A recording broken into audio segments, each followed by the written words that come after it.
помимо новых работ, я сюда представлю те работы, которые уже были в галерее «Север», и работы, которые требуют некоторой реставрации.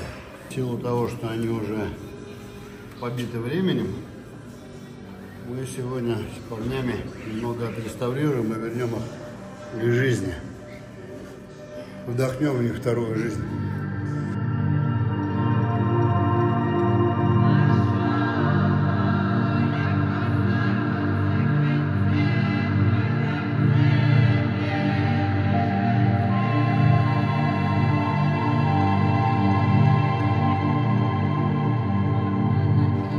Еще одна работа, которая требует реставрации, хотя не очень-то и значительная.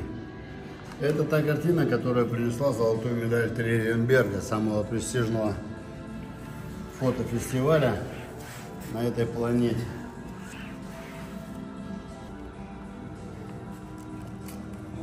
Именно эта картина стала первой работой галереи «Север», которая стала основоположником, по сути дела, той галереи, которую мы будем представлять сейчас, «Славянский век». С нее все началось. Эта работа была пробником. Я надел шкуру волка, выстроил свет, сделал все необходимые настройки и попросил своего ассистента сделать этот портрет. И когда пришло приглашение на Терезенберг, эта картина оказалась наиболее свежей.